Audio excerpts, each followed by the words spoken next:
আসসালামু আলাইকুম বন্ধুরা। আজকে আপনাদের প্রিয় চকলেট রাইডারের জন্য বড় আপু পিঠা বানাচ্ছে, শীতের পিঠা। সবকিছু গুড়, খেজুর, চাউলের গুঁড়ি সব রেডি করে রেখেছে। আজকে মেবি ভাপা পিঠা আর চিতই পিঠা বানাবে। আপনারা খুলনায় কোন কোন পিঠাগুলা বেশি বিখ্যাত অবশ্যই বলবেন।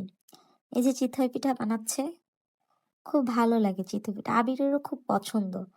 চিতই পিঠা এই যে খেজুরের রস খুব ঘন করে দেন ওই পিঠাগুলা এই রসের মধ্যে ডুবিয়ে রাখা হবে। দেন এটা সকালে খেতে নাকি খুবই মজা। আমি ফার্স্ট টাইম খেয়েছি। আমার কাছে খুবই ভালো লেগেছে। এই যে এখানে বাবা পিঠা দিচ্ছে। মেবি গুড় আর দেওয়া হবে। এখন নারিকেল দিয়ে সুন্দর করে দেওয়া হবে। আপু এত সুন্দর করে পিঠা বানায়। আমারও শেখার ইচ্ছে, আমি শিখছি। আপনারাও শিখেন ভিডিও দেখে। আর ভুলবেন না আমাদের ভিডিওগুলা সাবস্ক্রাইব করবেন, চ্যানেলটা সাবস্ক্রাইব করবেন আর ভিডিওগুলা লাইক, কমেন্ট, শেয়ার দিবেন। সুন্দর করে এই যে পিঠা বানাচ্ছে। ভালোই লাগে দেখতে, কি বলেন? শীতের দিনের পিঠা বাহির খাওয়ার থেকে বাসায় সবাই মিলে বানানোটা মজাই আলাদা।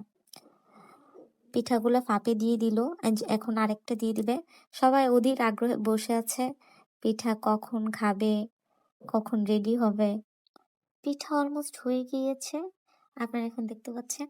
আর আপনারা এতক্ষণ ভিডিওটা দেখার জন্য ধন্যবাদ। সবাই আমাদের সাপোর্ট করবেন এবং ভিডিওটা লাইক, কমেন্ট, শেয়ার করবেন। ধন্যবাদ।